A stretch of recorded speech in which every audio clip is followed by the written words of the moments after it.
Welcome to competitive exams. This is the ninth part of this paper. Question 81 is M8 motorway is actually between. जो M8 motorway है वो किन दो शहरों के दरमियान है? The correct option here is option B, राटोडोरो और गवादर के बीच में. राइट साइड में मैंने एक टेबल दिया है, उसमें वो सारे मोटरवेज जो उसके नाम और उसका रूट कि कौन कौन से दो शहरों के दरमियान वो मोटरवे बनी हुई है और उसकी लेंथ कितनी है. अक्सर एग्जाम में पूछा जाता है, लेट्स सपोज कि M1 मोटरवे जो है उसका रूट किन दो शहरों के बीच में है. So it is Peshawar Islamabad और लंबाई इसकी है 155 किलोमीटर. इस तरह M2 मोटरवे जो इस्लामाबाद लाहौर के दरमियान है उसकी 367 किलोमीटर लंबाई है. और कुछ मोटरवेज जो है ना इसमें वो अंडर कंस्ट्रक्शन भी है. लेट्स सपोज M12 मोटरवे जो है वो अंडर कंस्ट्रक्शन है सियालकोट और खारिया के दरमियान और वो 70 किलोमीटर का है. तो वीडियो को पास करके आप इस टेबल को आराम से देख सकते हैं और उसमें जो इम्पॉर्टेंट है वो आप काइंडली याद कर सकते हैं. Question 82 is which gas is predominantly responsible for global warming. कौन सा गैस है जो कि मेनली रिस्पॉन्सिबल है ग्लोबल वार्मिंग के लिए? अभी जो दुनिया का दर्जा हरारत बढ़ता जाता है इसके लिए कौन सा गैस सबसे ज़्यादा रिस्पॉन्सिबल है? The correct option is option A CO2 मतलब कार्बन डाइऑक्साइड. अब कार्बन डाइऑक्साइड अकेली गैस नहीं है जिसकी वजह से ग्लोबल वार्मिंग हो रही है, मतलब दुनिया का दर्जा हरारत बढ़ता जा रहा है. इसके अलावा और भी बहुत सारी गैसेस है जिनकी वजह से ग्लोबल वार्मिंग हो रही है, लेकिन जो कार्बन डाइऑक्साइड की शेयर्स है वो इनमें सबसे ज़्यादा है. नीचे मैंने एक नोट दिया है, carbon dioxide accounts for about 76% of total greenhouse gas emissions. जो total greenhouse gas emissions होती है उसमें जो ना कार्बन डाइऑक्साइड की शेयर्स है वो 76% है. फिर जो मीथेन है primarily from agriculture contribute 16% of green house gas emissions. Methane जो है वो 16% कंट्रीब्यूट करता है. और इस तरह नाइट्रस ऑक्साइड जो है जो कि इंडस्ट्री और या एग्रीकल्चर से आता है वो 6% ऑफ द ग्लोबल एमिशंस, उसका जो शेयर्स बनता है वो 6% ऑफ द ग्लोबल एमिशंस बनता है. द नेक्स्ट क्वेश्चन इज पाक China border treaty was signed in 1963 on. 1963 में पाक चाइना बॉर्डर ट्रीटी जो साइन हुई थी तो वो कौन से डेट की हुई थी? Option A is the correct option 3 मार्च.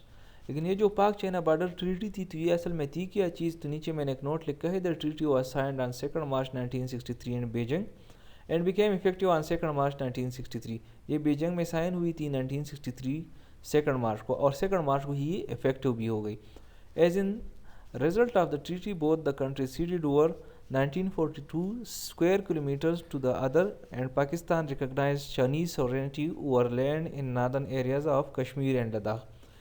इसमें एक कंट्री ने दूसरे को 1942 स्क्वायर किलोमीटर्स को सीड किया और दूसरी बात यह है कि पाकिस्तान ने नॉर्दर्न एरियाज ऑफ कश्मीर और लद्दाख जो है इस पर चाइनीज़ सॉवरेनिटी को रिकग्नाइज़ किया.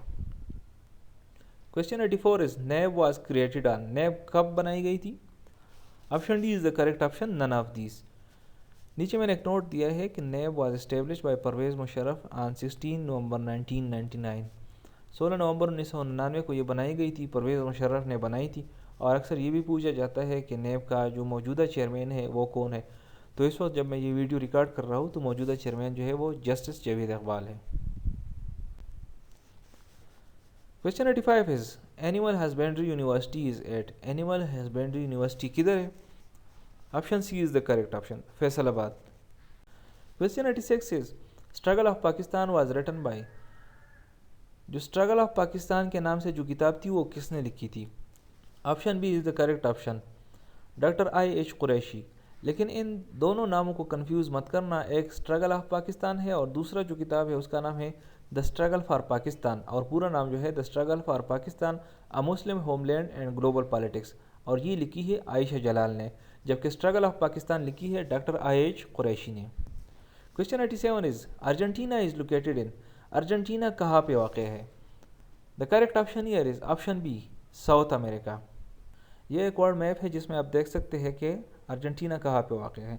लेफ़्ट साइड पे अगर आप देखें तो दो कॉन्टिनेंट्स है, एक को नॉर्दर्न अमेरिकन कॉन्टिनेंट और दूसरे को सदर्न अमेरिकन कॉन्टिनेंट कहते हैं. जो नीचे का कॉन्टिनेंट है सदर्न अमेरिकन कॉन्टिनेंट, इसमें जो ममालिक है ब्राज़ील, पेरू, बोलीविया, इस तरह के, चिली के, इस तरह के ममालिक है. तो इसमें जो सबसे नीचे है चिली के साथ अर्जेंटीना है.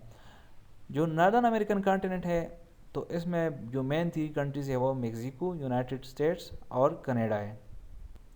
Question 88 is the US president who was assassinated during his office. वो कौन सा अमरीकी सदर था जो कि ऑफिस में था? ऑफिस में मतलब جب وہ صدر تھا اسی ٹائم پہ اس کو مارا گیا. تو وہ کون سا امریکن صدر تھا؟ The correct option here is option ہے ابراہم لنکن. لیکن یہ بات یاد رکھنا کہ Abraham Lincoln was not the only president جن کو ڈیورنگ پریزیڈنسی اساسینیٹ کیا گیا ہے. ابراہم لنکن کے علاوہ 3 امریکن اور بھی صدور ہے جن کو ڈیورنگ پریزیڈنسی، جبکہ وہ پریزیڈنٹ کا آفس ہولڈ کرتے تھے، اسی ٹائم ان کو اساسینیٹ کیا تھا. تو نیچے میں نے ایک نوٹ لکھا ہے کہ 4 US sitting presidents have been killed. 4 US citizen presidents کو مارا گیا ہے. اس میں ایک تھا ابراہم لنکن جس کو 1865 میں اساسینیٹ کیا، جیمز اے گارفیلڈ 1881 میں، ولیم مکنلی 1901 میں، اور جو سب سے آخری تھا وہ ہے جان ایف کینیڈی 1963 میں. Question 89 is the oil price has shown a downward trend due to. The correct option here is option D, none of the above. Question 90 is the least populated country of the world is. جو سب سے کم آبادی والا ملک ہے دنیا میں وہ کون سا ملک ہے؟ So the correct option is option D, Vatican. Right side پہ میں نے ایک ٹیبل دیا ہے جس میں جو سب سے لیسٹ پاپولیٹڈ کنٹریز ہے اس کے نام دیے گئے ہیں، اس کا ایریا اور اس کا پاپولیشن. جو دنیا میں سب سے لیسٹ پاپولیٹڈ کنٹری ہے وہ ویٹیکن سٹی ہے. اس کا ایریا تقریباً 1 کلومیٹر اسکوائر ہے اور پاپولیشن جو ہے تقریباً 799 یا 800 کے لگ بھگ ہے. اس طرح دوسرے نمبر پہ پھر مکاؤ ہے. مکاؤ کی ایریا جو ہے وہ 2 کلومیٹر اسکوائر اور پاپولیشن اس کی 39,783. اور پھر تیسرے نمبر پر جبرالٹر آتا ہے جس کی ایریا جو ہے وہ 6 کلومیٹر اسکوائر ہے اور آبادی 33,704. تو ایریا کے لحاظ سے جو سب سے چھوٹا ہے وہ ویٹیکن سٹی ہے اور پاپولیشن کے لحاظ سے بھی سب سے چھوٹا جو ہے وہ ویٹیکن سٹی ہے. So here it is the end of this video. I will see you in the next video. Till that time, stay blessed.